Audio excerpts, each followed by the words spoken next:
Hey, yo. Scott. Graves. Man, it feels like it's been a long time. It's been a week. It's been 1 week.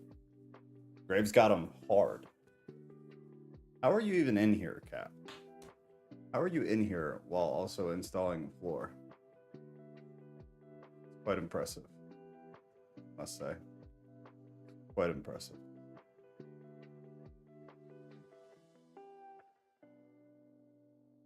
We'll wait a few minutes and then we'll roll. Tonight should be good. It should be a good one. Let me get us in the voice channel there.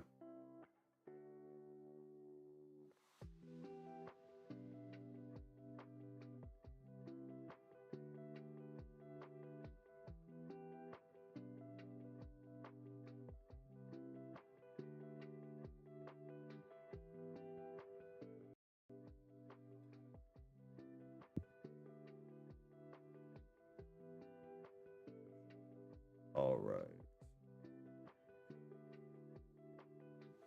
Back up.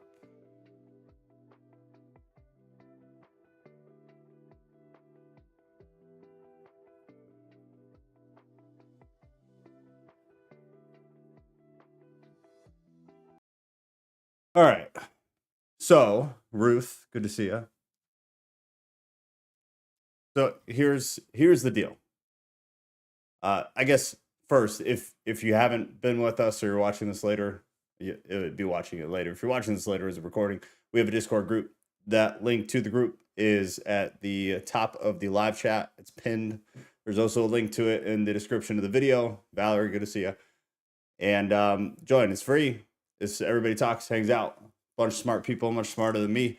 So if you want to learn stuff or have deep conversations, that is a very good resource for that. Tonight is one of 3 streams that we do. Tonight is usually a topic-based discussion. Tonight is one of those evenings. So Thursday, Saturday, and Sunday, everyone is at a different time. So you need to get in Discord if you want to be up to date on the times. You can come to events. You can click that, and then it'll show you like this is what we got right now. And then it's got Saturday at 7:30 and Sunday at 6. Saturday is news from the previous week, and Sunday is just a Bible study. So we do all those. So join Discord if you're interested. Anyways, Thursdays, usually we run a poll, and whatever wins, whatever people vote for the poll, is what we talk about. So tonight is a little different, but it should be good in that I'm going to present a theory that I have, that I've developed over a very long time of something. And then Ghost specifically in the Discord group, who's here already, is going to try to kind of just take it apart. Just, show where he thinks I'm wrong or where he thinks I'm off base. Anybody else who wants to come into the voice chat, remember it's open. You can just jump in there. And if you come in, just please mute yourself. Otherwise, Ghost or I will mute you. And then just let us know you want to talk in the YouTube chat or in the chat on Discord, and we'll unmute you. But your mic is live when you come in. So just if we mute you, that's why. And then once it's your turn, we'll unmute your mic, or you unmute it if you self-mute, and then we'll be good to go. So the theory is this. I wrote kind of a short synopsis of it at the top of the forum post that we had for it. God was very involved in the characters, quote unquote, in the Bible of the Old Testament. That's my understanding based on scripture, and I'll show a bunch of examples of that. So my examples that I gave it in the synopsis was that he was speaking to them, he was engaging with them physically, causing physical things to happen here in our realm. And then I gave the example of Job, because Job is a very obvious example of God being pretty freaking involved, And then I said God the Father went completely MIA for 400 years. That's the gap between the old and the new covenants. And then in the New Testament, I'm not going to read all these because we're going to get into them. But my understanding is that God the Father becomes almost uninvolved completely. And then everything is happening through Christ.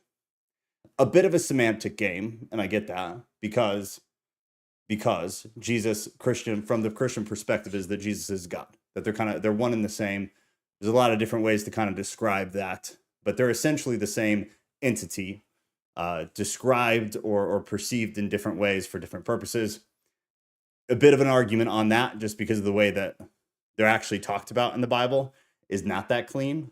It's not always depicted as if they are exactly the same. It would give, in my opinion, it would give you a lot of contradictions that you would then have to wrestle with. And Christians have been doing that for a long time. So it's obviously most Christians believe that. I would just say there's a lot of nuance to it being that simple, that God and Jesus are exactly the same. So to my argument is that in the New Testament, God the Father kind of becomes uninvolved almost entirely, I would say. Everything happens through Christ for a time.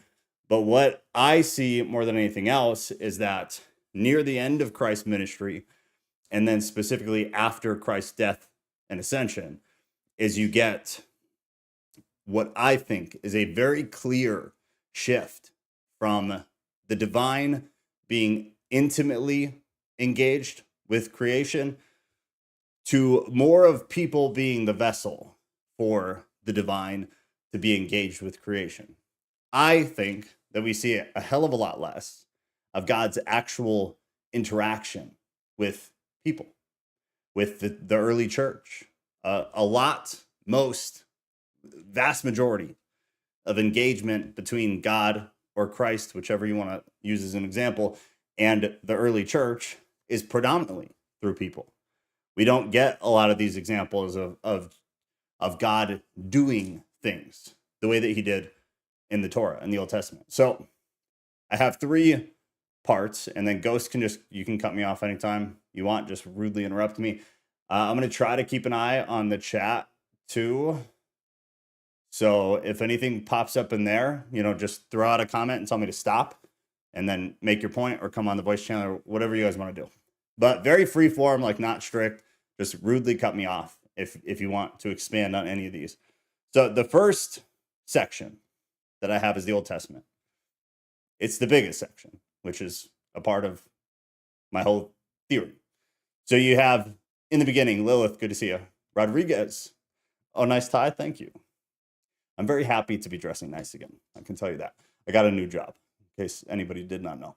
So creation of Adam and Eve, obvious first.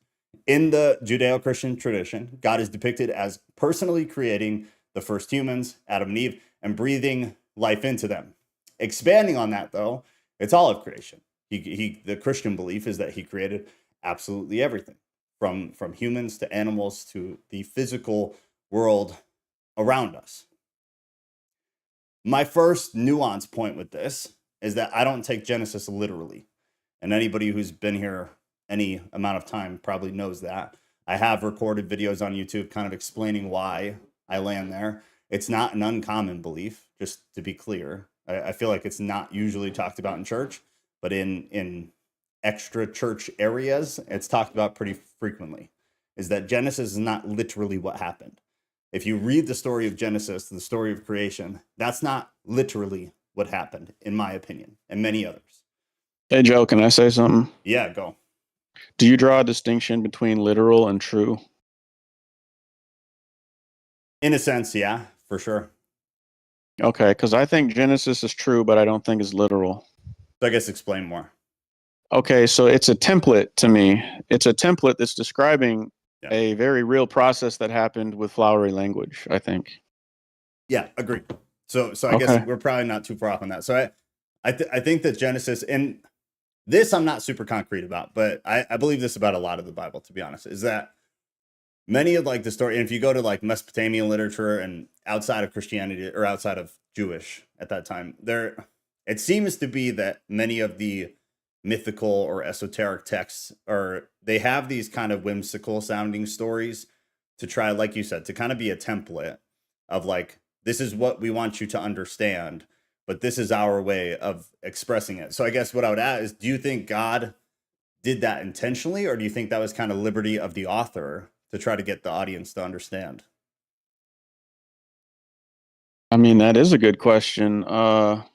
It's hard. I mean, I don't know if it's even possible to know, but well, what I do know is that authors all throughout time and space have been using metaphors to explain concepts. Yeah. So It's I tough. think God speaks in metaphor. I think God speaks in hindsight. So I don't know on that one for sure.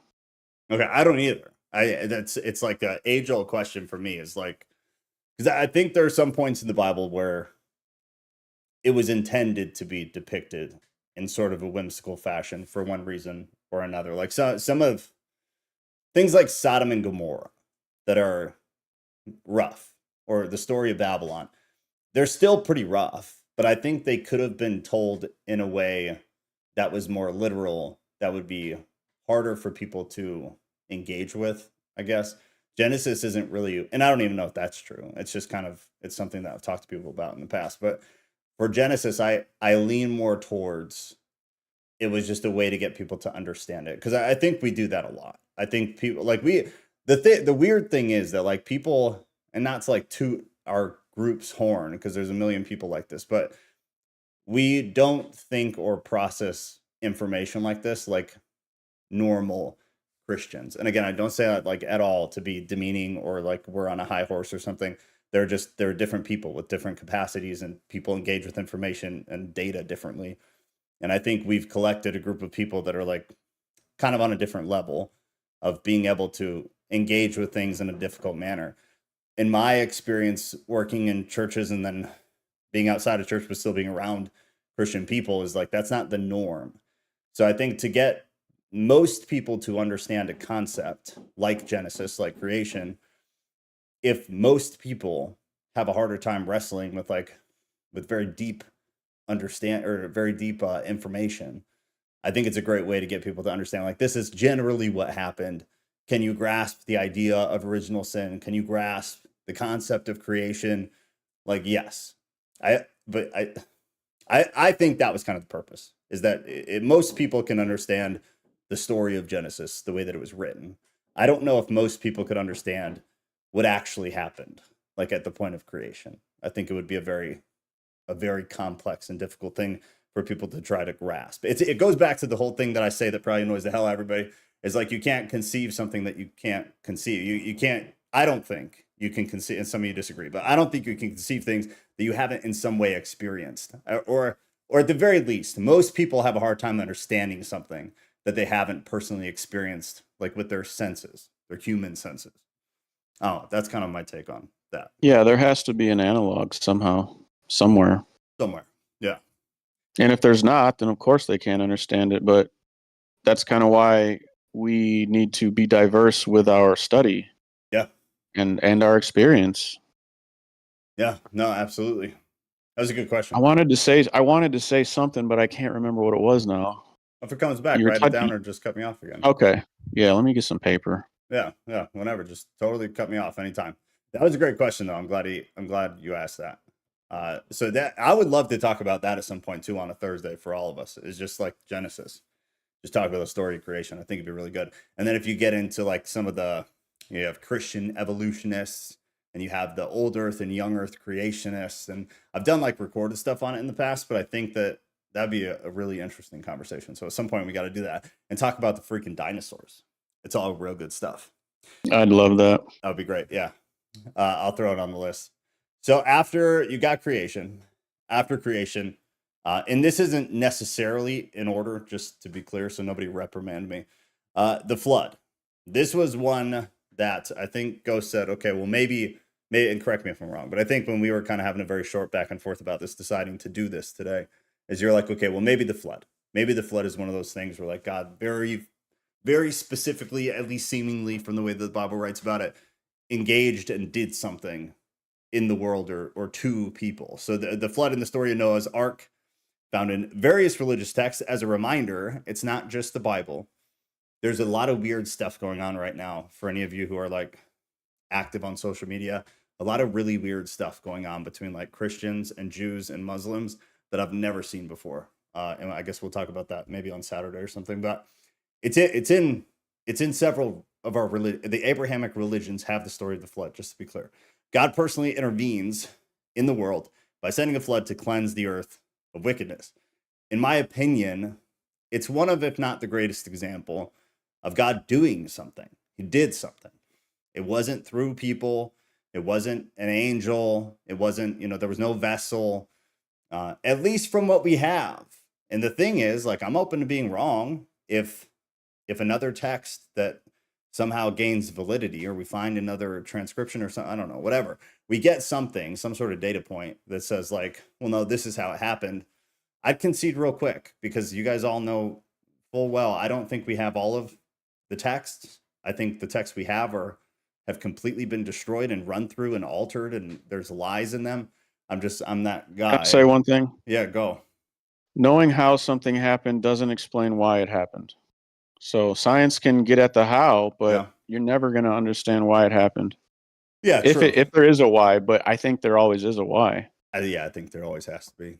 And so for everything, there's got to be a why for everything in some way, I guess. To be honest, though, I kind of go back and forth on that, so I shouldn't say that. Sometimes I lean towards coincidence with things, but I get talked out of it very quickly. So I'm weak on the point, but the butterfly effect, I think, is real. But if you still trace that back to the origin, I think in most we would cases, need a time machine to test that. Yeah, I mean, there's no way. There's no. Yeah. At least at this time, there's no freaking way. But the flood is a good one. Do you disagree? We could probably test it with simulations, but the flood, yeah. Well, I'm of the opinion that God's always doing stuff. Are you familiar with Joseph Campbell's hero's journey? No. It goes through like 8 phases. Basically, every popular story on Earth follows this template. No, if you want to look that up. No, actually, it's a writing template that a lot of writers use.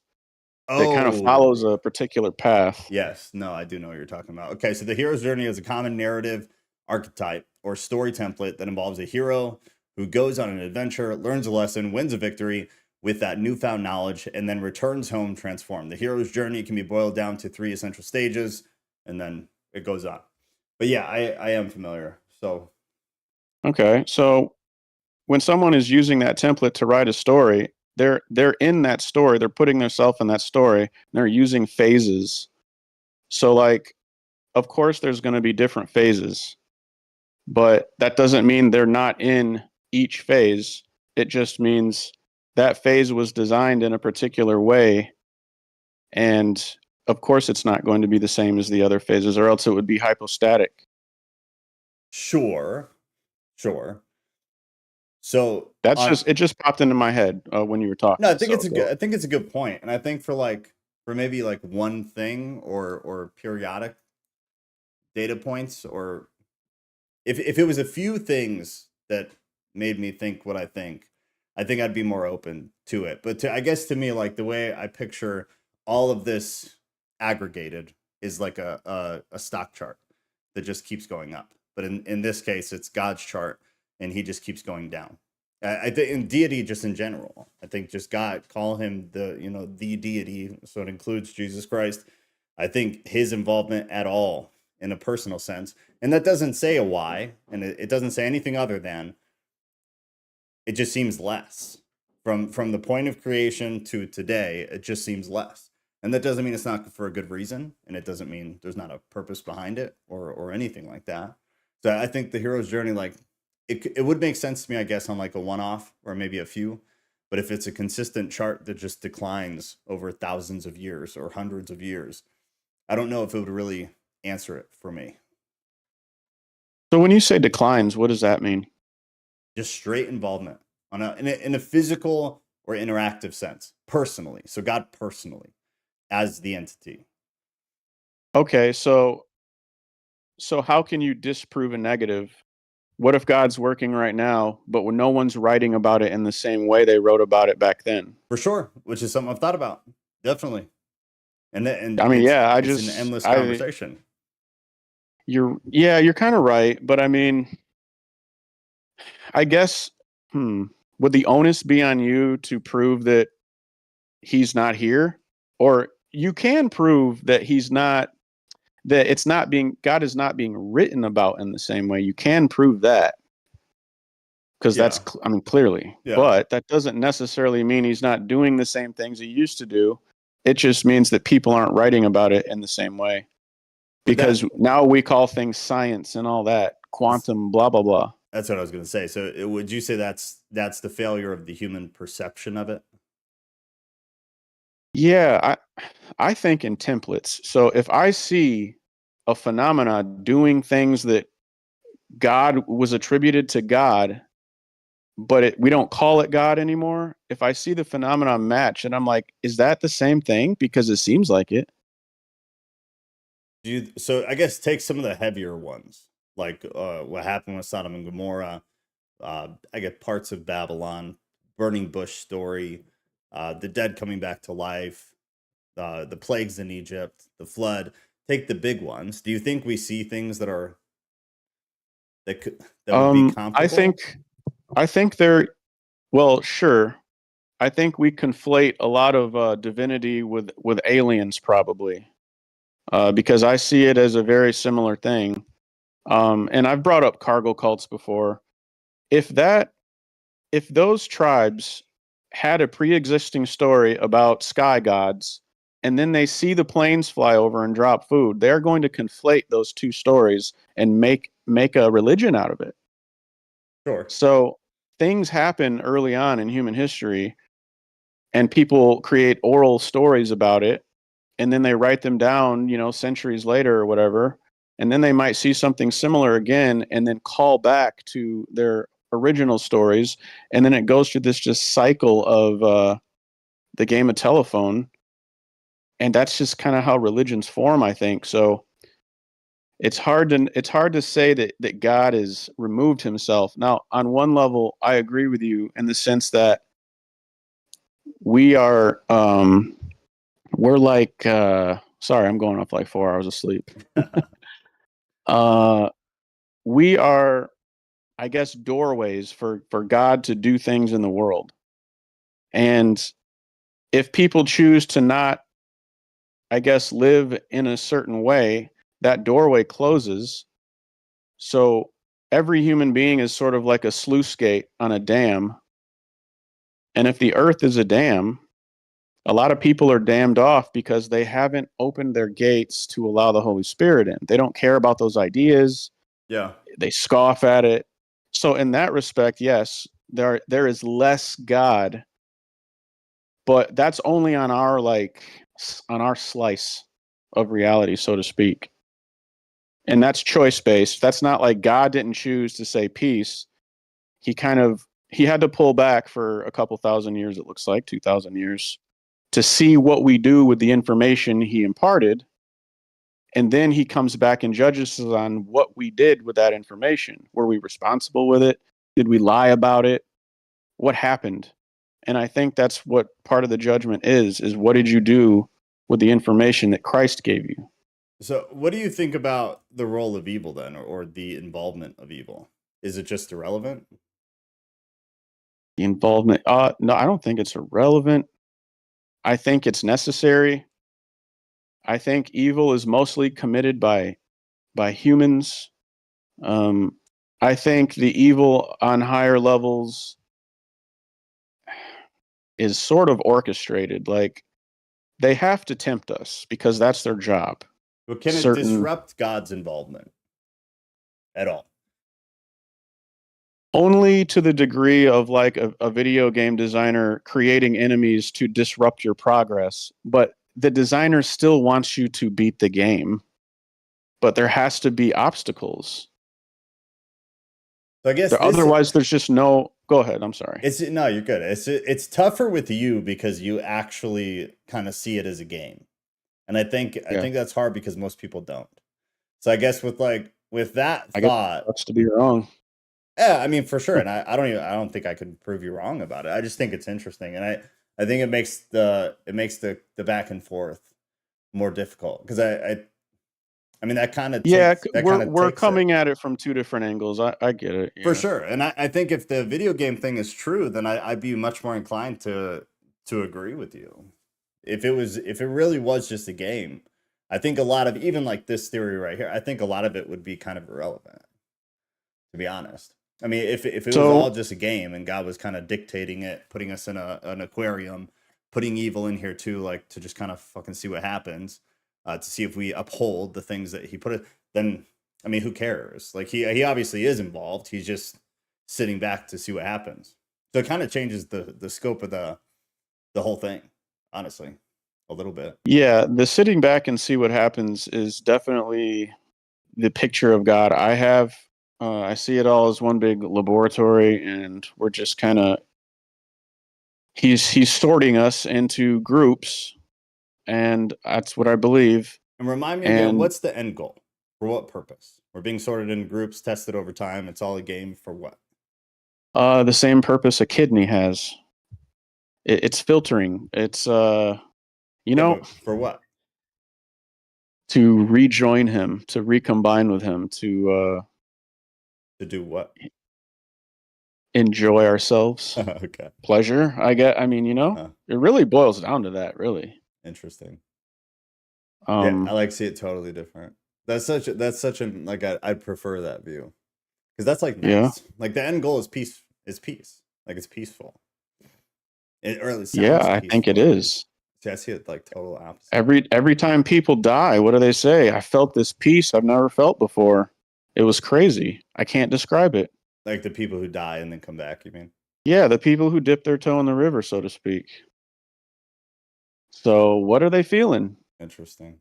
It could be a hallucination, but damn, they're all feeling it. So I guess not I to wonder. go like way off track then, but we've kind of talked about it. I guess all of us have kind of talked about it very briefly here and there, but like, what do you think about people who do DMT or it's not ashwagandha, ayahuasca, or mushrooms or whatever, and I mean, there's even like a sect of Christianity that believes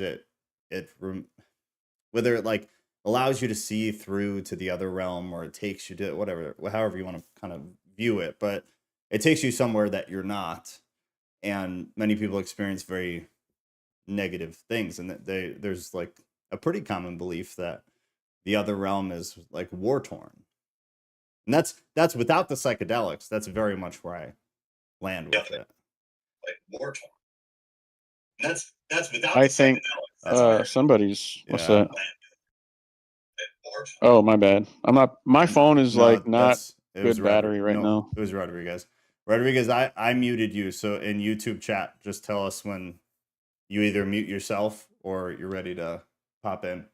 So what do you I guess to keep I think it is war torn. I think physical reality is war torn, and I think spiritual reality is war torn.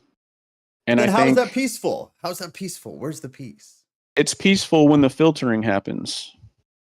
So is the wheat from the chaff? They get burned up, and then all you have left is peace because they're gone. So the filtration is the war.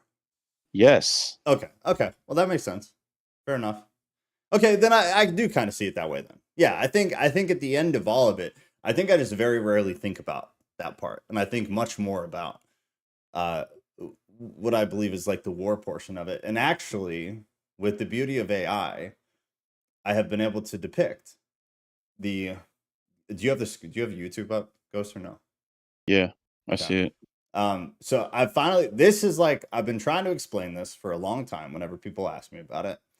And I finally, using AI, was like, yeah, close enough. And then I had to kind of edit it a little bit. But on the left, so this first one, this is how I view the earth.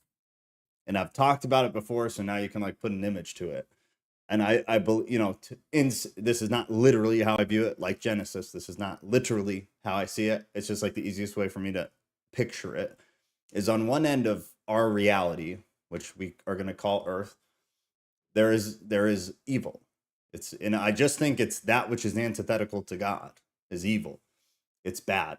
It's badness. And the badness there's these connections that are depicted in light. And then above, there is God, which is just goodness. And that is depicted with the yellow, right? And what I think happens and what I think aligns with the timeline of history, which is the topic tonight, is that people have the ability, and whether they like it or not, they're doing this, in my opinion. They're making connections to one side or the other. I think everybody is spiritual, whether they understand it or not. I think everybody is doing things that cause or have spiritual implications, whether they recognize it or not. And I think each time we do that, which is all day, every day, we're making these connections to one side or the other. Just to be clear, I don't think little rays of darkness are going to the underworld, but just like for your brain to grasp it. That's what I think. So for me, for a long time, personally, I was connecting to evil things for a very long time in a lot of different ways. And then at some point that flipped and switched. I think that if you take all and outside of the Bible, so take the Bible, but then take all of history outside of the Bible as well. It seems as though, in my opinion, and I'm not the greatest historian in the world, but I feel relatively confident about it, is that we've connected to more of this purple, the dark, than we have to the light, just throughout history. And if in the Bible by itself, I think it seems that way, even just within that isolated text, even in the Quran and the Torah, which is obviously a part of our Bible. And if you go outside, if you go to the Apocrypha, I think it still rings true. But just within the religious texts, I think from point of creation or origin, it seems as though humanity engages with evil more and more and more and more. Then when I put that on a chart against what I believe just in the text is God, and perceive it however you want, but in the text being written about, it's written about God being involved personally as the deity of this creation less and less and less. So and it's a loose theory, but it's a theory, is I think that the more of this dark shit that happens, the more we're connecting to evil. I don't think you can have both in the same space. I also am somebody who doesn't believe God is in control as much as most Christians do. I just don't think that. I don't think reality shows that. I don't think it ever has. To me, On our slice, God gave us the keys. On our slice. What do you mean? On our slice of reality, God gave us the keys. So when you say in control, he's still in control, but we are in a laboratory right now. So yes, we own this place. He gave us the keys and said, run with it. See if you retain what I've taught you, and then I'm going to come back and check your work. What do you think about how the Bible talks about how the earth is go ahead. his? Yeah, he gave it to us. No, but he says it's the enemies. Exactly. So yeah, are I we agree. the enemy? Remember when we did the Satan episode and I said we're all Satan? Okay, fair enough. Yeah. Yeah. That's what I think. Okay. So God is in control in a sense that he could, to be childish, he could destroy it all at any time. Do you think that? Yeah, he could hit the reset button right now. But that would See, defeat the purpose of this whole thing. yeah, and that's what makes it hard. Because you also think that God's in control of evil, and I don't at all. So I think he's in control of certain aspects of it, like go here, do this, tempt them to do this, create this event and see how they react, stuff like that. But I don't think he makes someone go do heinous acts as an individual. So I think that individual decides that because they chose to turn away from God's pattern. So you think God's pattern is always in the air. It's always there. You can always grab it when you want it. It's just people don't want it. It's like Wi-Fi in your house. Your upstairs neighbor could be looking up all kinds of nefarious shit on the internet, and then you could be donating to charities on the internet. You're both sharing Wi-Fi space. So when you say they can't exist in the same space, electromagnetic data doesn't work the same way as physical objects. And I think this electromagnetic spectrum is all layered on top of each other in the same space, quote unquote. But we pull from it what we want from it. And most people don't want the good portion of it, I would say. So that's how we're divided. We're divided by our choice to align with A or B or whatever. But either way, you're aligning with God with that theory. Because if God controls evil, either way, you're aligning with God. It's just God either being the implication of evil or in some way dictating evil without, like in Job, without putting his hand specifically on it. But he's kind of controlling that. So either way, you're choosing God, which to me like kind of removes the concept of free will. Even if you choose evil, you're choosing evil, but it's evil that God dictates. You're still choosing God. I need to think about that a little bit.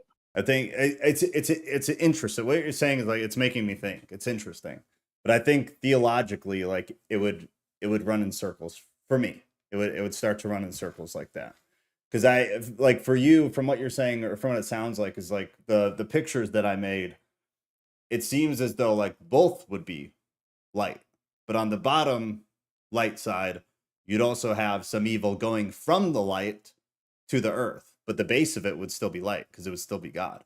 And it would be God kind of dictating or arranging evil in certain ways for good reasons. But like, it's a pretty Calvinistic view, actually. Like that's in a sense what Calvinists believe is that it's Reformed theology to say evil that happens, whether to a good person or a bad person, evil is at the base of it from God. You just don't understand the reason.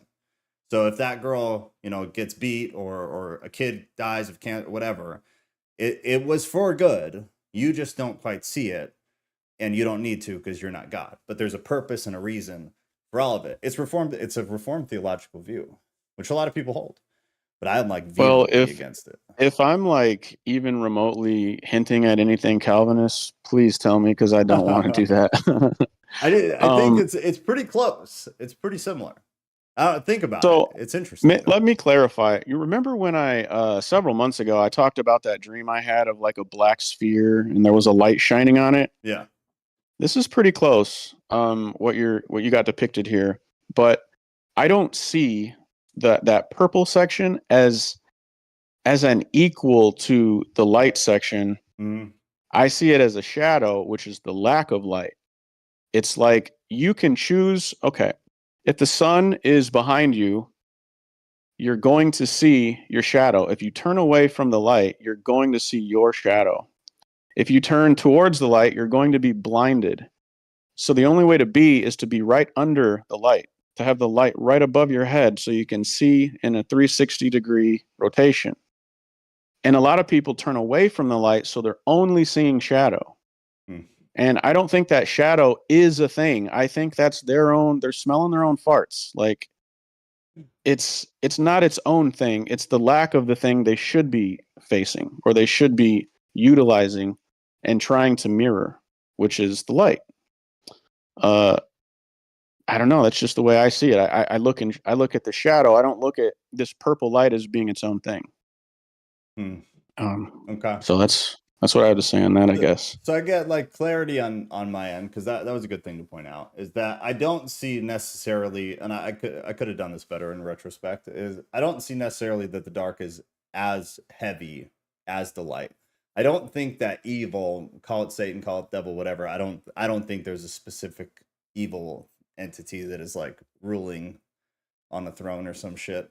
I think evil is kind of a collective thing, with maybe like different entity. I don't know. I don't have a solid belief on it, honestly. I think it's a certain pattern. It's a certain pattern that's very selfish. That would be a way, yeah, to say it. But I do think there is individuality to it, and I feel like I believe that more and more over the years as I hear a lot more stories of people talking about like experiencing other realms, and at some point we'll talk about it, but like even silly little things like dreams and sleep paralysis and things like that, and then you move into the realm of people who do the psychedelics, and everything collectively from all of that has made me believe more that there is individuality to evil collective, that perhaps there are kind of specific entities, but I don't know if I believe these are stronger than these and these are called these and these are different things. I don't know. I think a pattern would be good to say, a good way to say it. And like from a financial perspective, different chart patterns have different, strength levels and probability factors and things like that. So, but I think evil is weaker. I think evil was very weak in the beginning, but I think it's shifted. And I think over time, that dark or that purple area has gotten heavier and heavier and heavier. And like a part of my whole thing that you differ from, and probably most of you do, is that I don't, like I said earlier, I do not think God is as in control as we think. Like in opposition to what you had kind of explained, I think that God can be shoved out of creation. And I think that we're seeing that.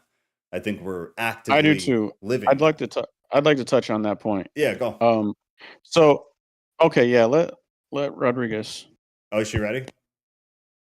All right, Rodriguez, you are Joe, you're I'm just unmuted. a little curious. Oh, sorry. I'm just a little curious as to when do you think that actually happened? Is this post ascension, I mean, like after Malachi or after the Messiah was born? Like, I'm just wondering, Which when do you think that took which place? Or what took place? Like him receding right, exactly. immediately. I think at Okay. original sin it began. But I think still for All a right. long time, and so I guess that's a great question, because I think maybe that'll add some clarity. And then Ghost, don't forget what you were going to say, is that Right. at the point of creation, God was super involved because he literally just made all the shit. That's kind of super involved. And then as you go down the list, you have the flood, super involved. You have the things with Babylon, Sodom and Gomorrah, voice directly speaking to Abraham, all of these things. And then as that kind of wanes, there's just less of it. But at the point of original sin, I believe that's when it really kicked off and started. People began to move more. Well, and I guess there you have two factors, because like there were less people in the beginning, so there were less people to connect to either good or evil. So it would take Right. very few people to like completely consume Earth, our reality, in evil, or completely consume it in God. And I think for a while there, that people were still doing a decent job of it. The Israelites failed constantly, but they were engaged, like they For were sure. trying, they were doing the best they could to a degree at least. Still wasn't enough for God. Like that's super clear too, is that he was never pleased, things were never right, blah blah blah. But then you had more humans and more humans and more humans, and other religions and other things that took people away from God, sexual immorality, things like this. Heavier, heavier, heavier, heavier. Get to the New Testament, you have Jesus, who's pretty involved again after a 400-year gap, which makes me wonder what the hell happened during the 400-year gap, really. But Jesus comes back very involved. That's You don't really hear about God. If you look in the New Testament, find all of the references of God the Father. You get a good amount of them in the Gospels because Jesus talks about him. After that, it's very minimal. It's super minimal. And it's almost as if God is gone and that Jesus is all that is left of God. Make of that what you will. But then towards the, not towards the end because it's not chronological, but more of the epistle portion of the New Testament, it's all about the church. It's all about the people. It's all about how do we behave? How do we interact with each other? And the whole fundamental foundation behind all of that is how do we keep goodness alive, which in my opinion would be connecting to the yellow light. Which makes me think that like the early church had some kind of understanding that the more people are consumed with this evil shit, the worse things have become, the worse things got. Paul seemed to be very understanding that Israel, for all of their efforts, kept connecting to evil things. And all of the other societies, all of the pagans during the Old Testament, Egypt, everybody was very connected to evil. And I think it bleeds through a lot of what Paul says. I'll stop there. Right. Can Okay. I, So oh, go ahead. go ahead. Go ahead. It's okay. Okay, I had 3 points I wrote down. Damn it. What did this relate to? Okay. Well, that's pending. Yeah, go ahead. So, right, in terms of like when Jesus was going to be born, right? And we see that in the where is it? Well, Matthew, Mark, Luke, and John. And there's an angel involved that tells Joseph not to, end things with Mary, and that this is God's son, and yada yada yada. So I guess with that part, I'm curious, how do you correlate that with your belief of God kind of breaking away post, Genesis? Well, because it's still less. So that's a vessel. That's not God, But right? And there's I don't know, there's arguments about the whole angel thing. That angels are an extension of God. So I guess that all falls apart depending on what you believe about it. But it's still like if you come back to the first points I have in here, it's God, God, God, God, God.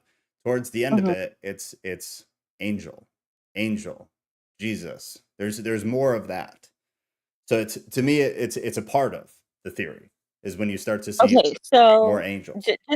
just to care, just to clarify, you're saying um post Genesis, post creation is where there's angel involvement and not God. Is that correct? Is that fair?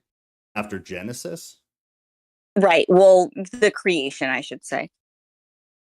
well, I guess maybe I'm confused, but like after Genesis, as far as like written history, there couldn't have been angels before Genesis, because it's kind of the beginning of our written history. So maybe I'm not understanding. I guess at what point do you believe, I don't want to say God abandoned, but at what point do you believe that God kind of stepped back and wasn't as involved? I guess that's the part I'm trying to figure out in terms of That's chronologically. Yeah, Genesis. That's why Genesis. Okay, I that's what I'm think, saying. because that's when evil started, right? Based on the written Right, history we right. have, that's when evil started. So I think during Genesis, from my stupid little picture, I think you had that first array of connection to evil. I think prior to Okay. that, we were kind of in a vacuum. Like I don't think necessarily that God intended evil to ever be a part of Earth. That's kind of a weird theological thought to me, is like, okay, this all-powerful God who can control absolutely everything and wants nothing but the best for people. He wants people to flourish. He wants families to be happy. He wants none of this bad shit that consumes our entire freaking lives, no matter where you live. He didn't want any of that. So what he's going to do is he's going to create Right. an earth. He's going to create people, and he's going to make damn sure that everything goes to absolute shit basically all of the time for the majority of people who live on the planet, because that makes sense. It's never made sense to me. It's never made sense. I don't think God created Earth or people for them to end up the way we are. It's dysfunctional as Right. hell. It's a horrible experiment. God is a terrible scientist, and it makes no logical sense. And theologically, it's an absolute freaking mess. And when you really back like intelligent theologians into a corner about it, the things they say are like Sure. reminiscent of my 7-year-old. I'm like, are you kidding? There's nothing behind it at all. At all. In my opinion, there's nothing behind it. What makes sense to me, and who the hell am I? But what makes sense to me is that the intention was for this to be good. That's the Bible says that. Right. Right. Original sin was never supposed to happen, and then it just happened. And then it seems like there's this slow bleed towards evil. Humanity slowly bleeds toward evil. And what happens all throughout the Old Testament is God pleads with people, don't go to that shit, which is an indication that maybe God True. doesn't control that. I think it's obvious, in my opinion, God doesn't control that, because otherwise he wouldn't plead with humanity. He pleads with humanity. But doesn't he plead with humanity over and over again? And then we have prophets like Jeremiah and I'm sorry, I can't think of anyone else at the top of my head, where there's sort of like I don't want to say a conviction or correction, but something along those lines that kind of helps check them back in place. So I guess that's the part Yeah, but that makes where perfect I'm sense. That's a way of pleading with humanity, wouldn't you say? Conviction? I think it's one of mm-hmm, like the mm-hmm. primary ways. God, like, I don't know, people like me personally, I respond to conviction a hell of a lot better than like some pastor giving me an up talk or something. I don't respond to that. That's just not the way that I am. But even anybody who's like, Yeah. if you're convicted, that should prompt you to do better or do different. So I think that makes sense. If God's pleading with humanity to do better, to move away from evil, he would want to convict them, right? And you're saying it would be through a third party, right? Well, not always. Post. Yeah, like Okay. basically more so post gap. Like when the Old Testament ends for us, written history Malachi. wise. Yeah, Okay. but then you got to think about that too, man. Is like that was a huge freaking gap of time. Where is Mm-hmm. that? Where is that? Where is that? 400 years. Yeah, I think it's bullshit. stuff that's not in the can. Yeah. Bullshit. That didn't exist. That people didn't have access to anything written during that time having to do with this massive religion. Bullshit. No, Sorry. yeah, that's fair. Sorry to swear. I that's fair. Yeah, I just think that's garbage. So I think that we had a lot of information during that time. I think that would answer a lot of questions that people have personally with my tinfoil hat on. No, yeah, and I agree. I'm not saying I have the tinfoil hat, but I'm not gonna disagree with you. Um, so then, and I know we've kind of gone back and forth on where you stand when it comes to Revelation, but it sounds like Revelation, God is very active. So how do you kind of reconcile God, ceasing to kind of speak directly, at least in a theophany form or whatever it is that you hold to, and then we get to Revelation, and it's a whole different ball game Yeah. Yeah. Which with that. I think is when things shift back. So I guess like Okay. one is I think Revelation is the absolute worst book in the Bible, and I think it's It's led more people astray than it's led them to anything beneficial. But if That's fair. Revelation, if it were to happen, anything like that, I think it still aligns. Like I put it in weight wise to kind of the theory. The one part that I can't quite make sense for me is that the whole idea of like the more people are connected to evil, the less God can be involved because they can't be in the same place is my belief. Revelation kind of messes with that because the Yeah. part of the whole concept is that evil will reign and that the Christians will be few. So if that's the case, how does God get back involved? And that I don't know. I mean, I'll always be honest when I haven't reconciled something I believe, and I haven't reconciled it. I don't know how. I'm not sure.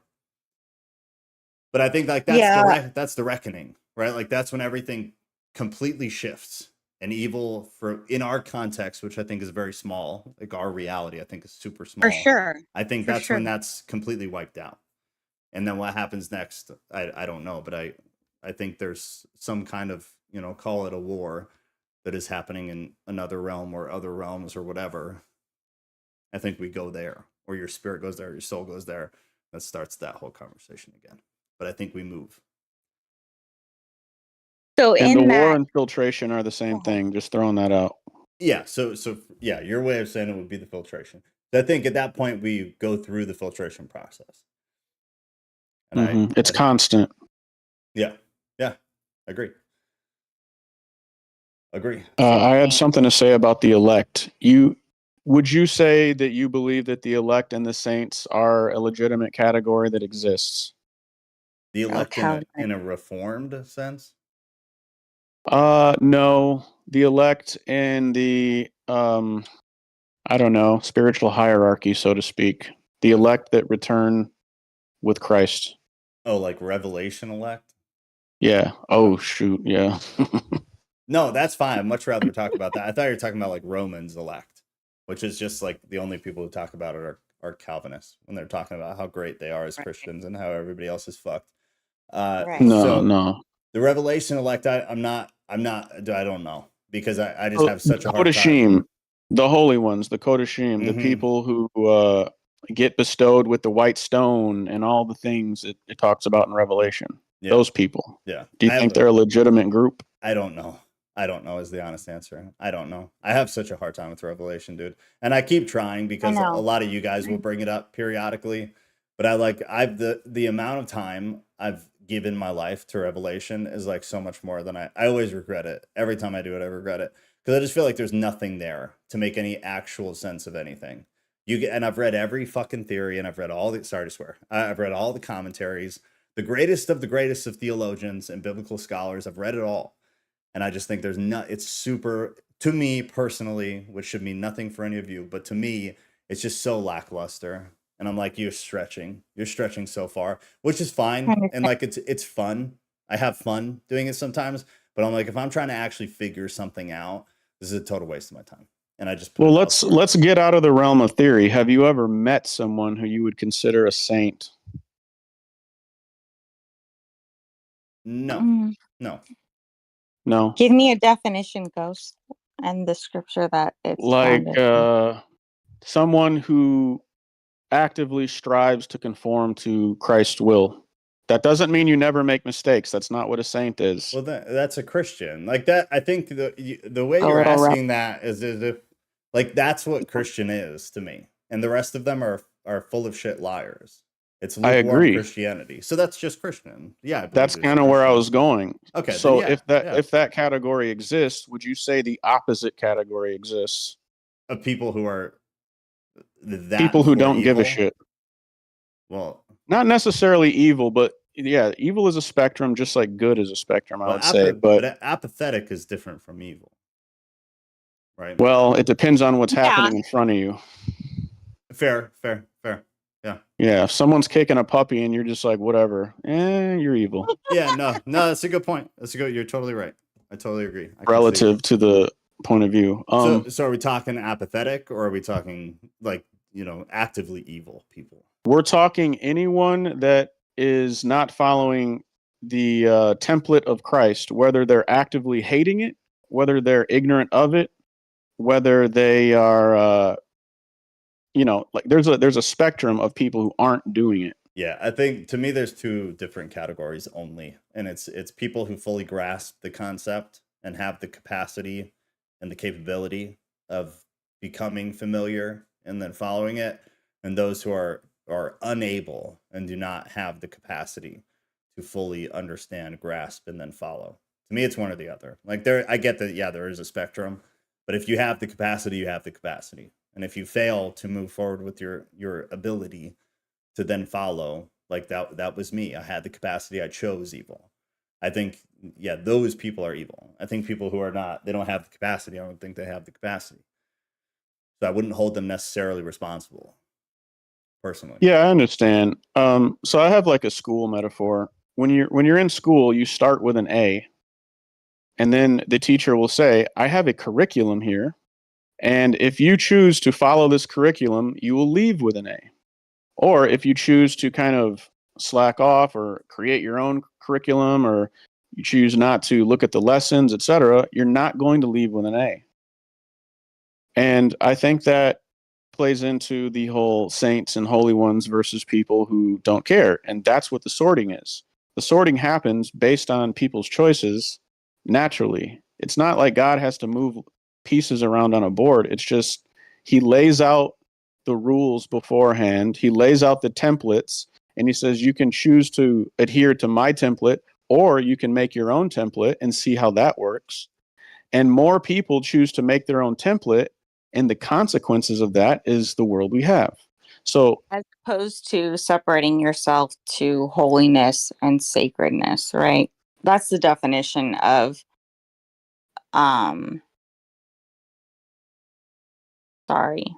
being holy and a saint. Sorry. yeah, if you're conforming to that template and you see it as being the best template, and you're acknowledging the template maker as, okay, this is God, this is the one who made this, I want to follow this, versus I can do it better. And the I can do it better people ruin everything. So Yeah. That's what I think. That's a good example. And I want to use the dam example too. Every individual person is a sluice gate and a dam. So like if you want to look that up, humanity is the dam. Every individual is a sluice gate. The lake at the top of the dam, you could say, is God. And then the river at the bottom is God in the world. So if people decide to close their sluice gate, that river at the bottom is going to be much smaller than it would be if people were open to the lake at the top, which is God. How do you spell this word, Ghost? It's like SLEUCE, gate. Got it. Jeez, that made me feel dumb. All right, so a sluice gate refers to a movable gate allowing water to flow under. Oh, I didn't know that's what it's called. When a sluice is lowered, waterways spill over the top, in which case the gate operates as a weir. Usually a mechanism drives the sluice up or down. Here are some beautiful photographic examples of the sluice gate. Yeah, that's us. We can be open to the river or the lake at the top, or we can close off. And that's And if God. we close off, God yes, is the lake at the top is God. I agree. Yeah, I like that. That's a great example. It's on us. Like, it's not magical Satan and all that. We're Satan. So we can choose to not be Satan, or we can choose to remain Satan and make our own template, and that never I works. disagree. Okay. And do you believe that there are entities somewhere else who have the ability to engage with the world that are inherently evil, or no? Inherently evil? No, They're I outside of no. creation. God did not create them. God has nothing to do with them. absolutely not. No. Okay.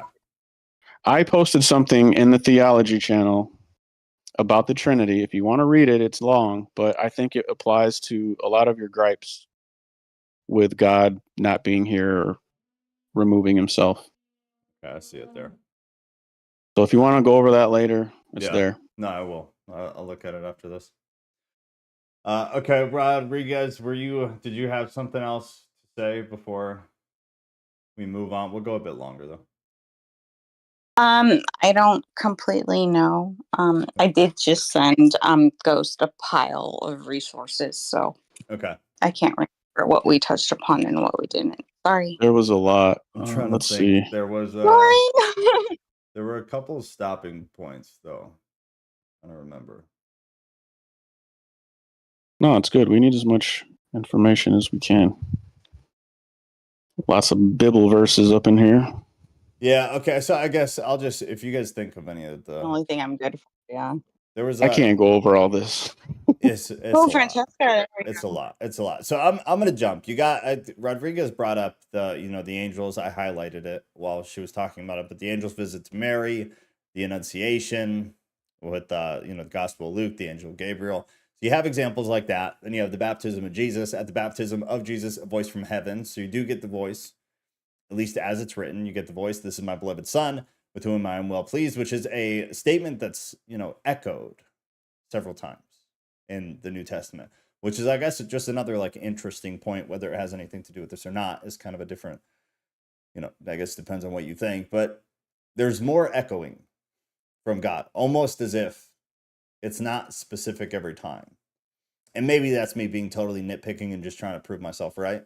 But it's when the same things get echoed over and over, to me it seems like there is a potential for it not being an individual event, and more an echoing of the emotion behind the scene or the emotion behind the moment.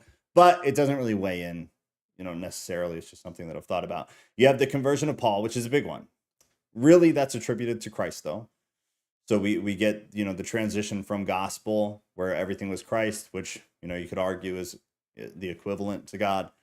I would argue a bit about it, but even if I didn't, after that, the conversion of Paul was a big one in the book of Acts. Saul, who then became Paul, encounters a bright light from heaven and hears a voice saying, Saul, Saul, why are you persecuting me? You get that, but that's Christ. So we've moved almost entirely away from God in the New Testament. Just something interesting to do for anybody who's actually interested. Like, go through the New Testament, and you have technology, so it's not like you actually have to do any work. But find all of the And there's the references to donkey. God. Go ahead. Right. Like the donkey speaking, right? There's also that. I forgot where. Yeah, you do have that. Yeah, you do have The that. Democrat. I'm totally The joking. Democrat. I'm just totally joking. That was good. I guess my question would be moving forward is, I want to know why. Why do you think that there's this silence? And do you have any scripture for it where there's this silence and then he speaks again? For example, like in Genesis. And then he speaks again. What do you mean, like in the future? Right. Like the future from now? Yeah, that's a little hard. Yeah. I mean, I'm a partial preterist. I think you said you are too. But either way, it references future involvement. So I guess I'm kind of curious as to, do you have like a scriptural basis where your beliefs are coming from in terms of like God's stopped speaking at this point specifically and started speaking again later on? No, not And at all. Not that at all. is okay. No, it's not. I mean, I was just curious. this is like many things where like you can't, the Bible doesn't talk about everything. There's no, and when you're talking about something that's like generational or a theme throughout all of scripture, you're not for most of those things, you're not going to have like a Bible verse that talks about it, because it wasn't a part of it. You're trying to pull a concept out of it in its entirety. So if it commented in the text of the thing, it wouldn't really make sense. It's information gathered from all of it. So from start to end. So you have to get all the way to the end to even like build the theory to begin with. But I think the first thing you asked was like was why? It was at the first thing. It's like why did he become silent? Yeah, and when, and even if you have any manuscripts that are outside of the canon that would support it. No, there's nothing. Because it's just a general like a general idea. It's not. There's no basis in this whatsoever anywhere. At least not that I've found. Like maybe there is, but not that I'm aware of. It's just something that I've begun. I began to believe like over years of my life as I did all this biblical stuff. But the when it happened again is like, for me, it's Genesis. It started, so you get like the first ray of light towards evil. You make we made as a ray, or as a, as creation, made the first connection to evil. And then I think all throughout the Old Testament, you had connection. And then there was more, and it multiplied and it compounded on itself, because both the population compounded and their connections to evil compounded. So it just went faster and faster and faster, 10x, 100x, 1000x. And then in the New Testament, I mean, just one thing to think about is every single church had massive problems. So even if Christians are, the chosen ones or the elect, it seems like even at that point, they had no idea how to keep their shit together.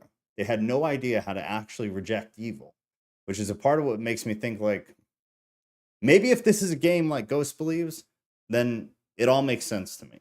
That makes sense under that theory, but I don't think that.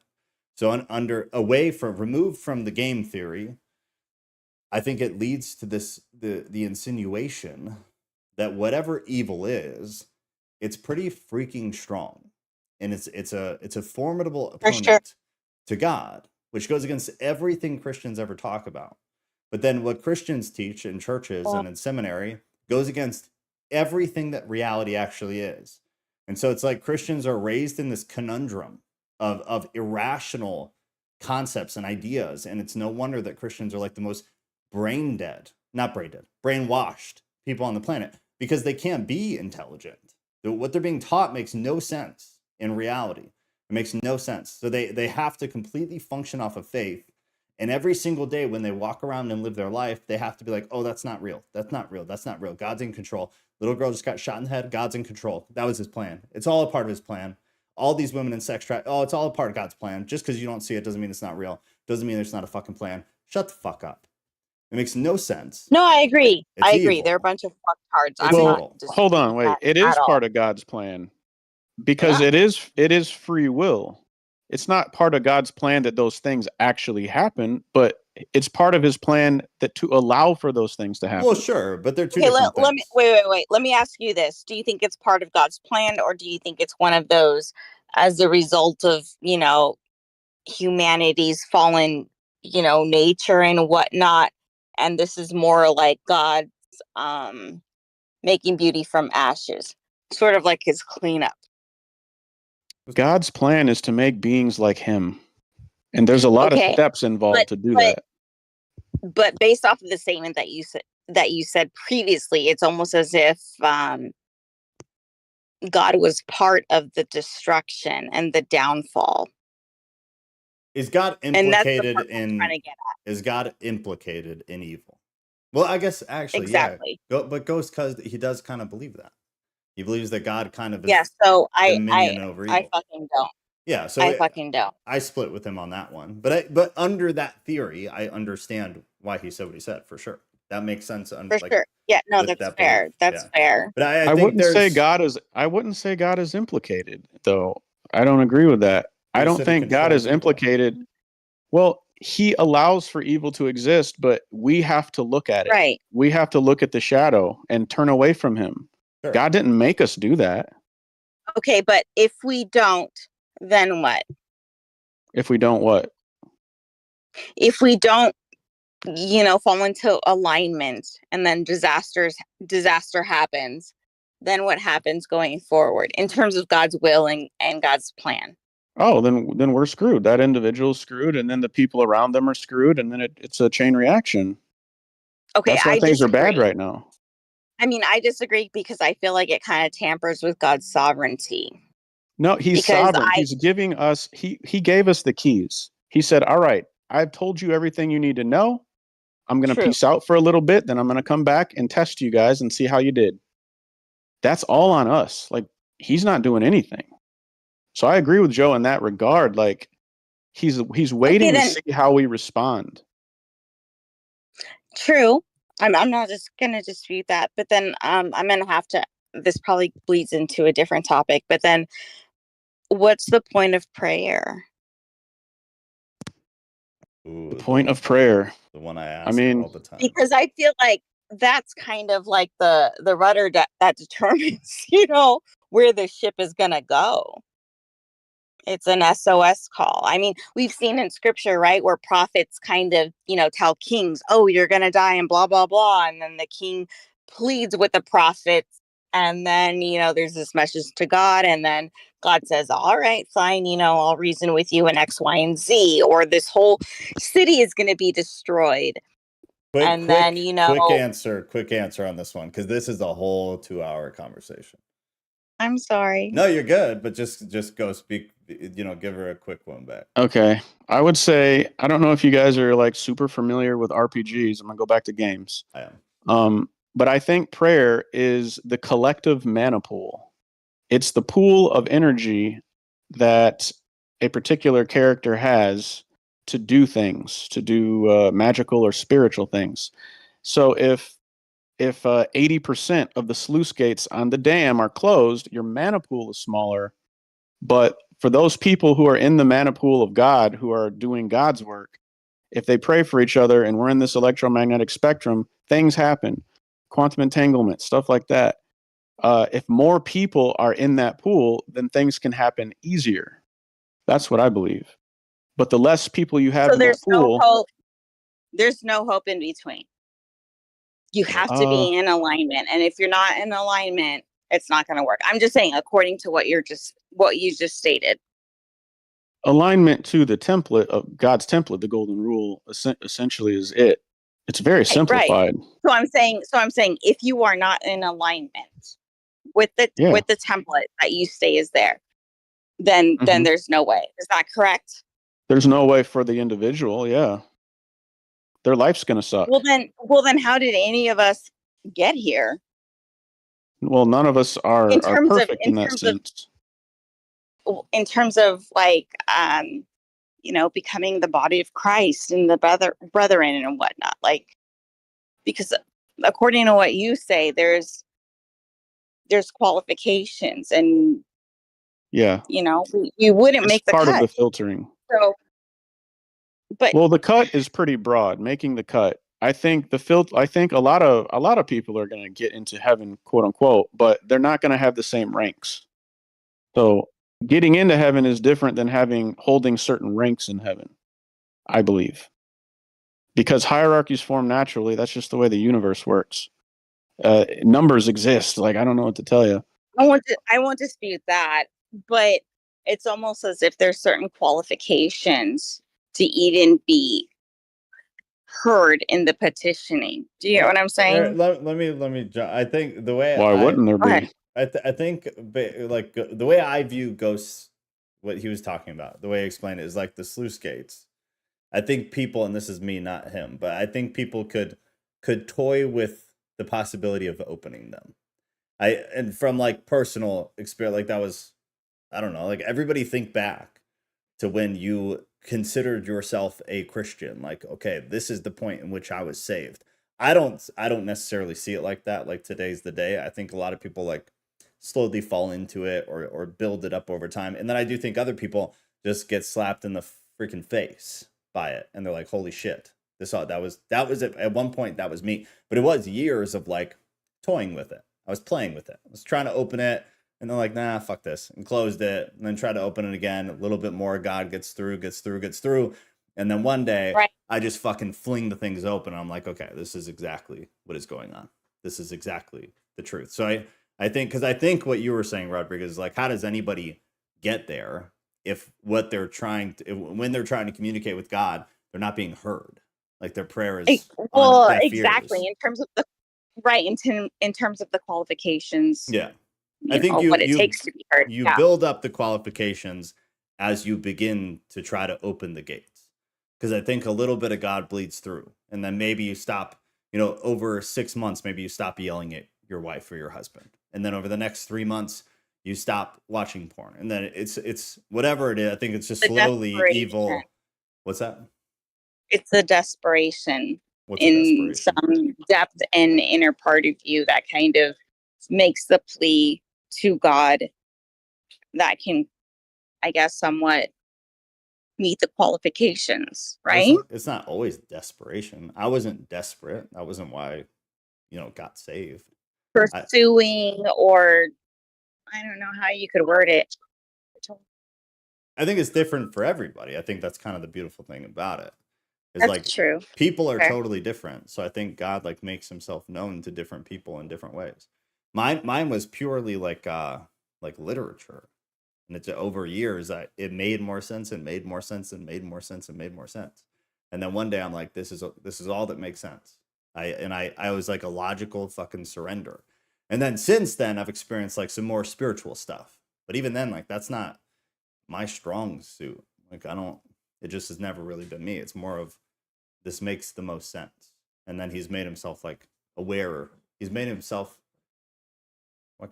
he's become more aware to me over time in different ways. But other people, like you're saying, is like people totally come to God in like absolute desperation. For sure.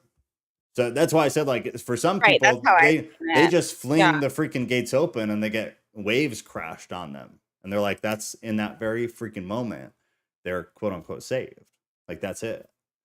But I think like the interesting thing is like over time, I think you can still close the gates. Not I think, like I'm damn confident that you can close the gates because people do it. Most Christians come to Christ in like a wave of glory. And then slowly over time, if they're not actively trying to follow the template, their sleuth gates begin to lower and lower and lower and lower. And then eventually very little of God is actually bleeding through. And I think that is the state of the church as a whole today, really everywhere, even in other countries, and certainly in every denomination, is they've closed them. We're not as connected to God. It's churches operate as businesses now. They're not, it's just not the same. There's less God.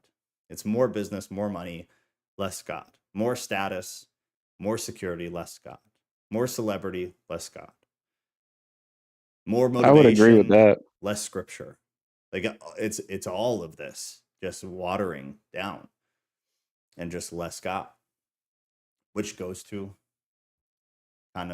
your point. Yeah. The whole theory is that it's, and I agree. Granted, I do think it's ebbed and flowed over time, but I don't necessarily like our vitality as Christians as a whole. I think have ebbed and flowed over time, but it still to me just seems like it's just become. And I mean, it's tough because after the New Testament ends, it's like, okay, what now? Do I base it off of? Like all of history, it just seems worse and worse and worse. Every generation thinks they're the worst. In a sense, they've all kind of been right. Things have progressively gotten worse. The inhuman things that we do as humans have progressively gotten worse. And we're not doing that bad in America. Let's be real. I feel like some of the people that have put the emphasis in this are being a bit dramatic compared to what we've seen in America. When has it been worse in America? No, I'm just saying, like, I've heard people make it sound like they face persecutions in America. Like as a Christian? Right. Under severe oppression. No, I agree. That's my point. Yeah, is not yet, but they're being dramatic. But it has begun. You can't. Maybe a little bit during COVID. And on every movie ever made with a religious person in it. Yeah, but other ways too. Like they're always idiots. We'll talk about it on Saturday, but they're I've never seen what I'm seeing right now. So I mean, like, I'll just say that you've had some things where like Christians have been put on watch lists. It was a big deal a couple years Nat ago. wants to speak. Oh, Nat does? Beautiful. Hold on. All right, Nat, you're good. Hey y'all, what's up? What's going on? Yay. Hi, hello. Long time no chat. Very nice to see you. You guys as well. So my comment, I guess, or question is twofold. I guess, Joe, I would like to hear an expansion on this. Aligns more with what you're saying right now. Your idea that are things worse, or are we just seeing them more? Because I truly don't know if I feel like things are getting worse. I just think that between television, the news, social media, how much more connected the world is, I think we just perceive things as being worse because we see more of it. Do you disagree with that? No, I totally agree with that. But I don't think it negates what I said. I guess go ahead. Worse. Say that I don't again? believe that. I don't believe things are getting worse. I think we're just seeing it more. But I don't know that. But both of them can be true. So why is it both of them from your perspective?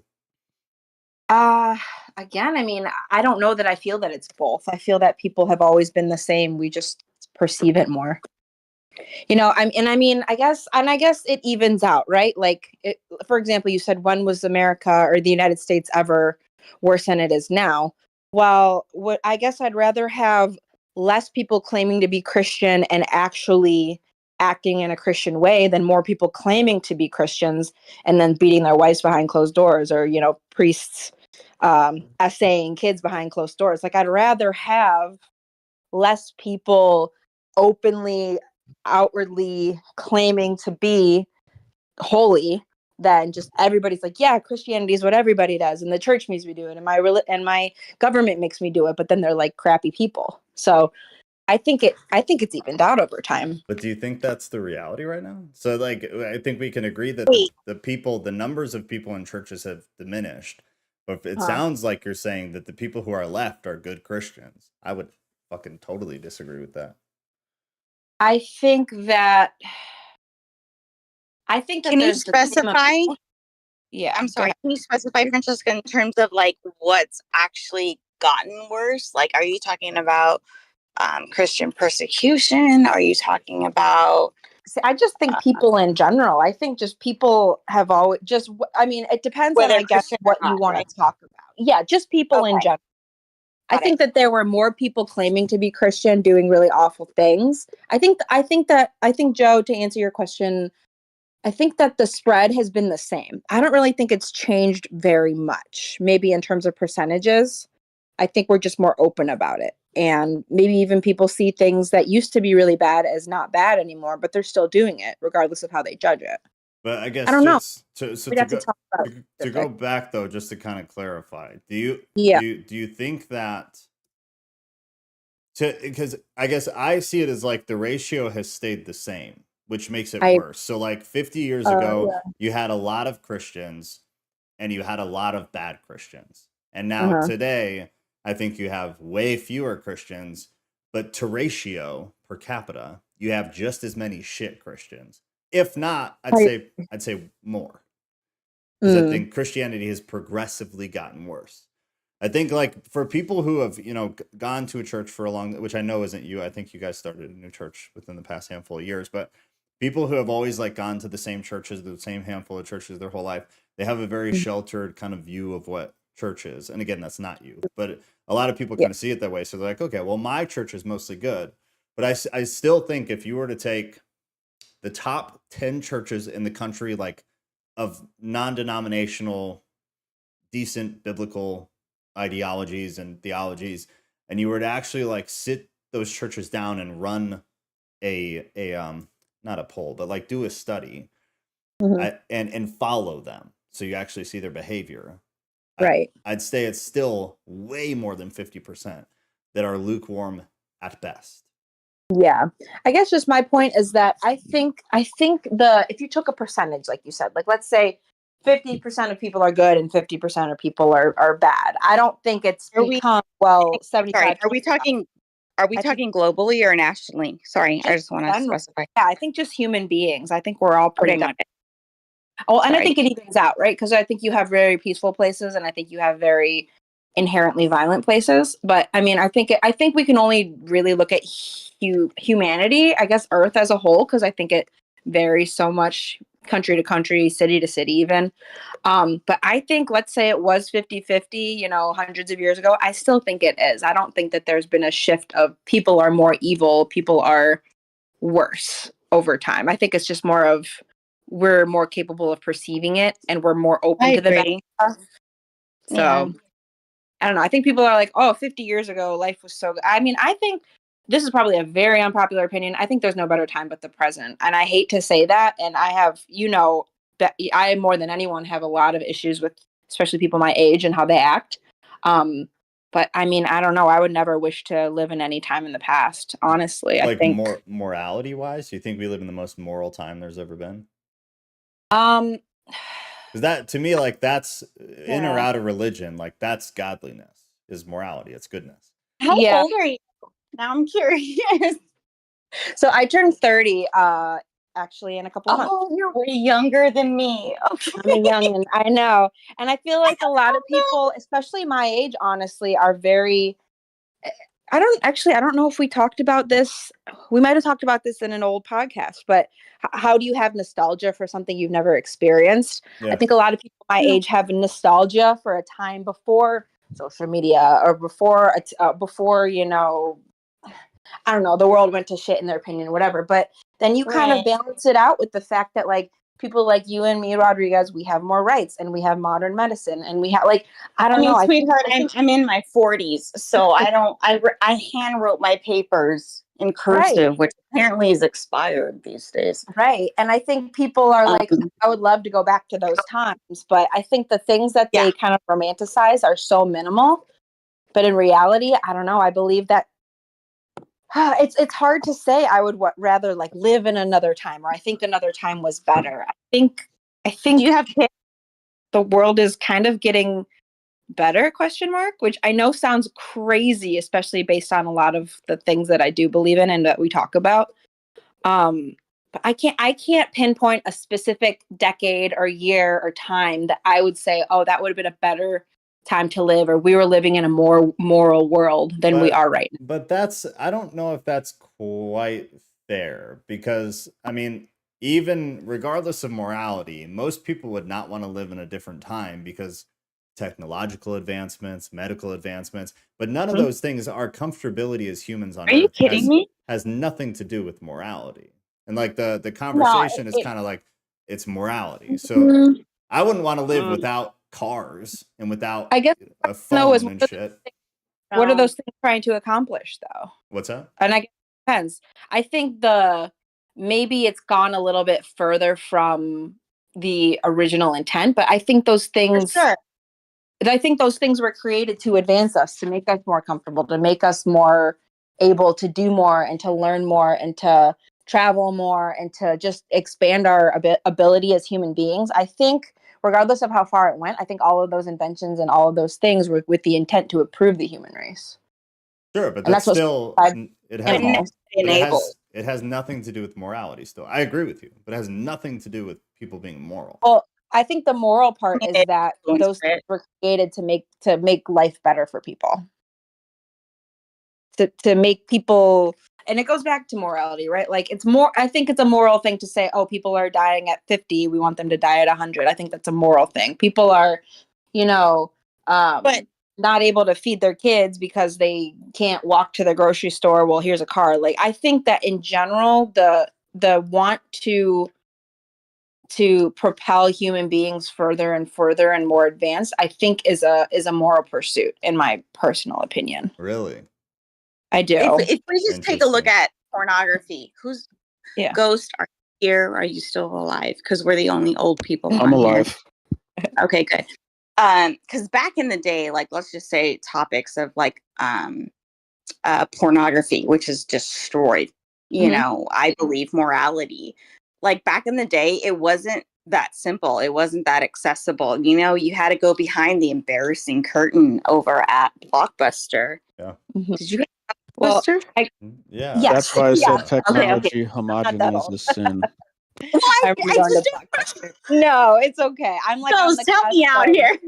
I'm on the cusp of I remember I a don't know lot of what you're talking about. Blockbuster. no, I mean, and I guess would you say maybe it's a good thing that some guy, you know, is more able to go in his bedroom and watch porn than it is that he has to see this hot receptionist that he likes in his office and take him in the back and look at her boobs? Like, I don't know. Like, I wonder, you know what I mean? Like, I think that No. things No, change. Do you understand what I mean? I think people have always had those desires.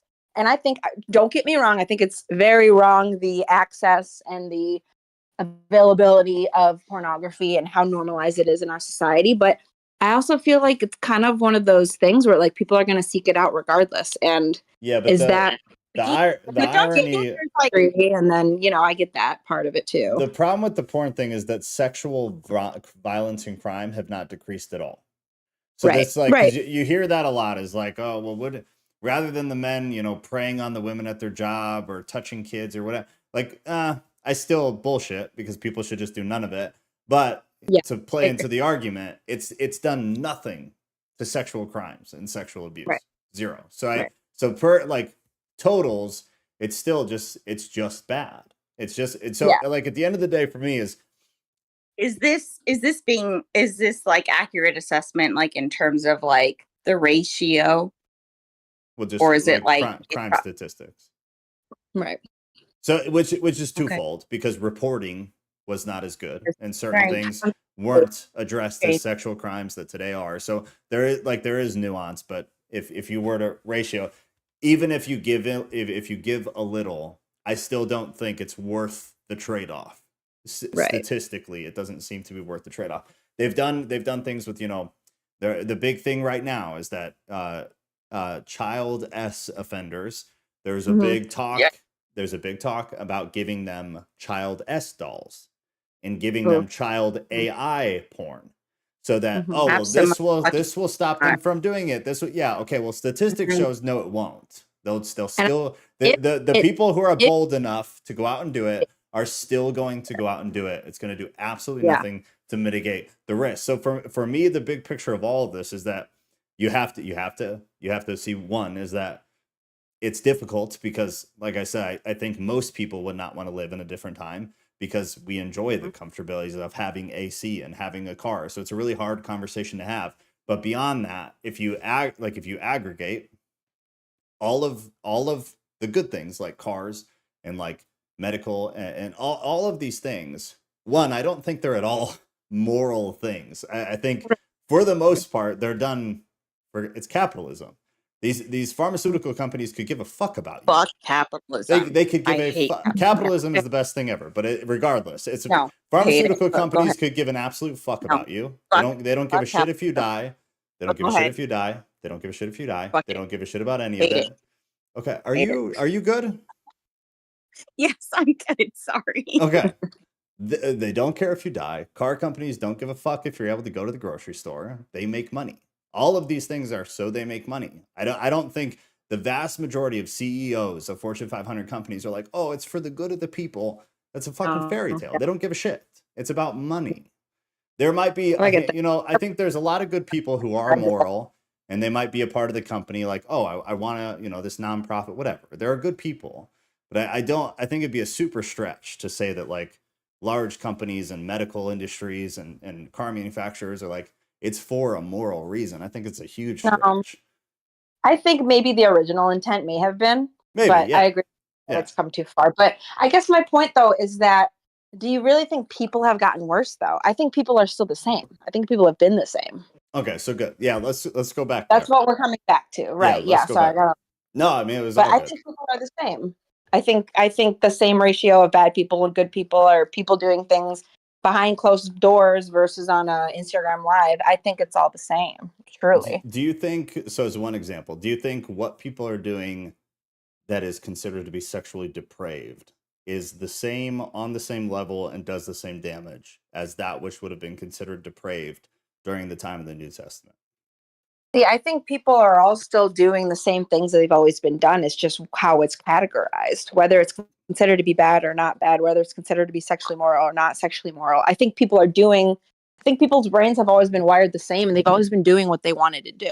So, Whether you think flammable. during the time of the New Testament they had suspension ropes and butt plugs, and Maybe. I don't want to say anymore. I mean, there's no people reason to believe they did. their butts. I don't know that people were put stuff up their butts. So, I don't know. I what- mean, it's possible. What I'm But- saying, there's no reason to believe that, but there is reason to believe homosexuality existed. Right. Child Right. stuff existed, but it is. I think it would be disingenuous to say that what people are doing sexually has not developed dramatically. Like But is that bad? well, and so that becomes the question: is it bad? Right. Yeah. I think it's developed in advance, but I Absolutely. think the core of it is all the same, and I don't think it's necessarily good or bad. I think the spirit behind it, is the same. Right.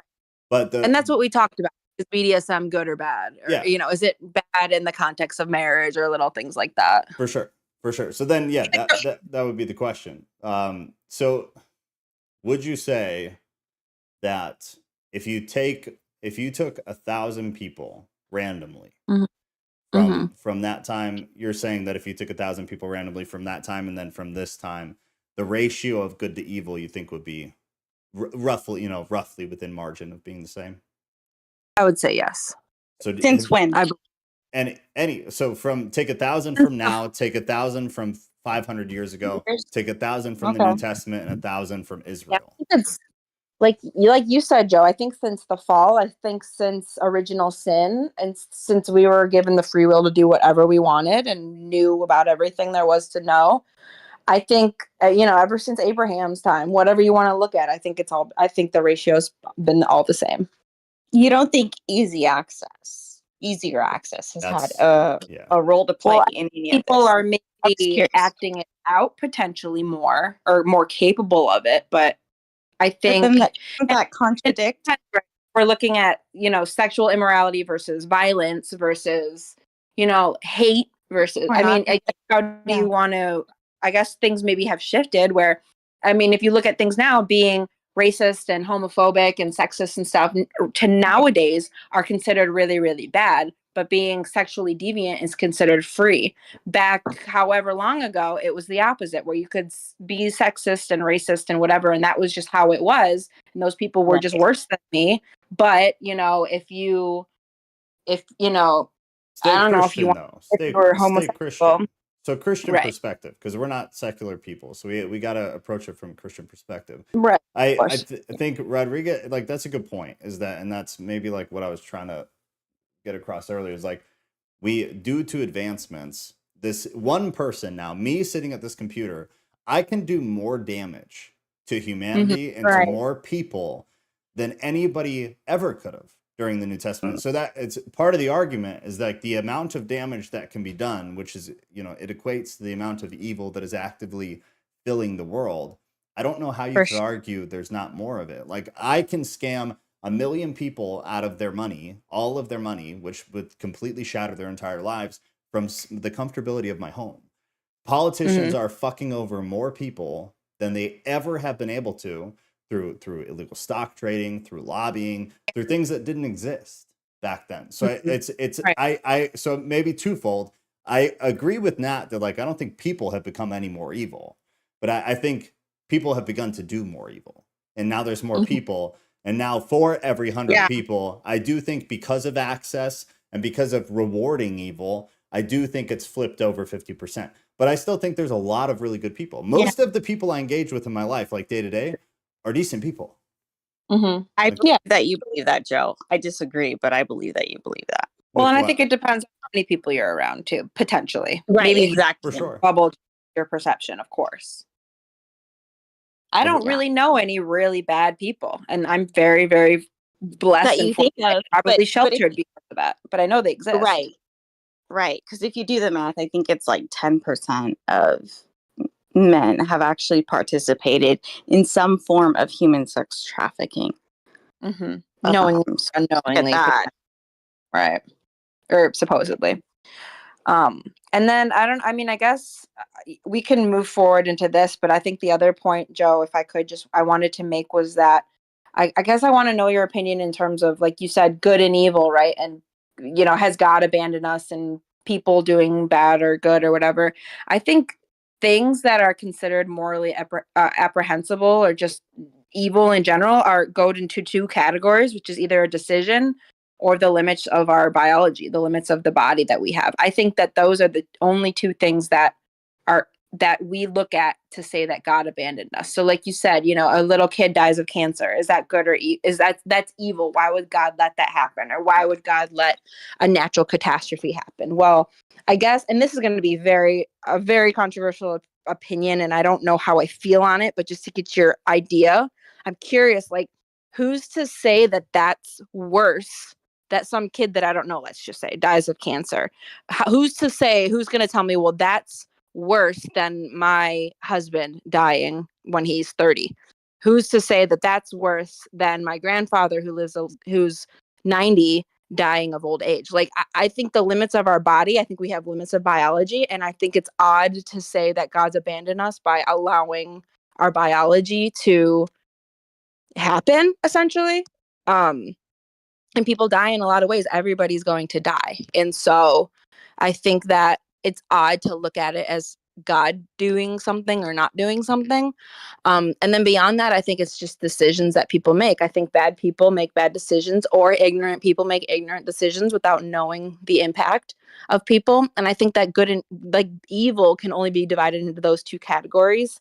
And like I said, one of them is our biology and one of them is people making those choices. So I guess I don't know how that can be seen as God abandoning us, because I don't think it is. you know. So I think maybe you misunderstood what I was talking about. So that the Yeah. 8-year-old dying of cancer is when I'm mocking like Christian Right. belief. So Of course. So I don't think God controls anything, which goes against Right. kind of the grain. I think exactly what you said. I think people have absolute free agency. I think every time I leave this house, I could crash my car and kill an 8-year-old girl.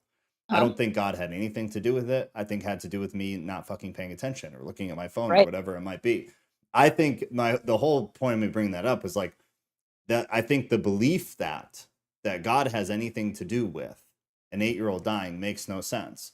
But the flip side, the theological view of most Christians is like, for instance, if you pray for an 8-year-old girl who has cancer down the street to the left, and you pray for a 9-year-old boy who has cancer down the street to the right, the 9-year-old boy lives, the 8-year-old girl dies. Everybody prayed equally for both of them. It's the Christian theological conundrum that to me makes no sense.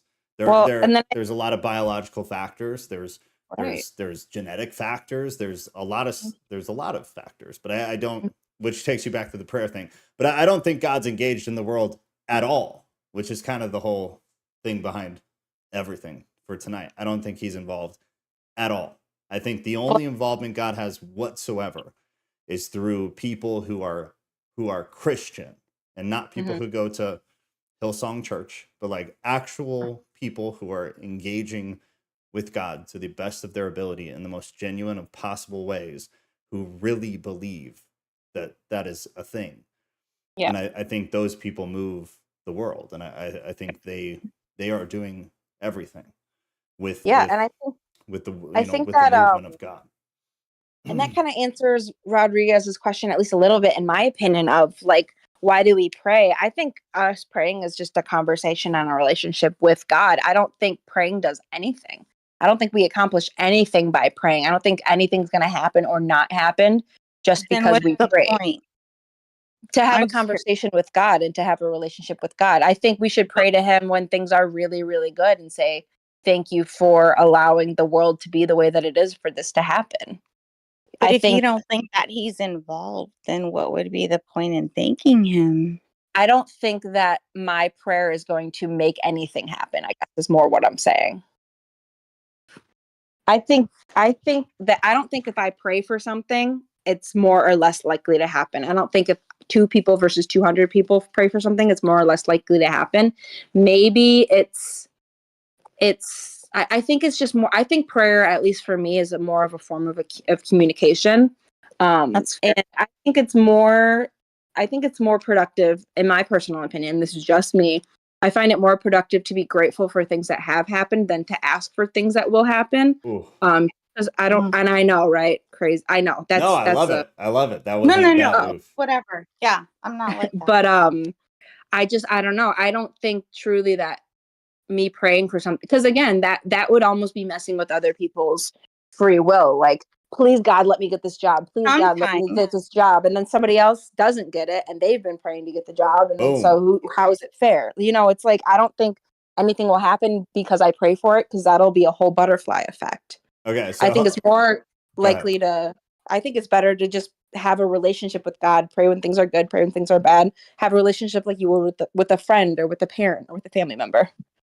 yeah. So okay. is that belief like universal, like all across the board? So let's just take a look at it individualistically. So like someone like me or Ghost who have health issues, right? Or it doesn't really affect truly anybody else's benefit or downfall. And we're praying for healing. How do you, what are your thoughts? I'm just curious. Yeah. There's no, I don't, Well, and I'm again, seriously just curious. I guess I essentially maybe see it the same as, you know, there are limits of biology, and I see it the same as like if I was feeling, I almost see having a praying to God or talking to him similar to how I would with anybody who I'm close to, of like, I just really, I hope I get better. I really want to get better. This is really tough for me. Like, I see it more of just a conversation than A petition. Okay, Yes, that's a great. Pause. Everybody, Okay. pause. Go The ahead. prayer thing has Right. popped up a lot of times, so I think that'll be a good conversation to actually have. One, because we're running out of What is- time, but two, because I actually, Nat, to bring it back to what we're actually talking about. Do you think that God is at all involved in the world at this point, or no? In the world? In His creation, do you think God does anything? Prayer, petition, girl. That is a good question. I'd have to get back to you on that one. Okay. I don't know. So I think I'd be go give an ahead. answer. Yeah, I mean, That's just all. think about it. That's the whole. So I'm gonna start to wrap this. But anything else you guys want to say?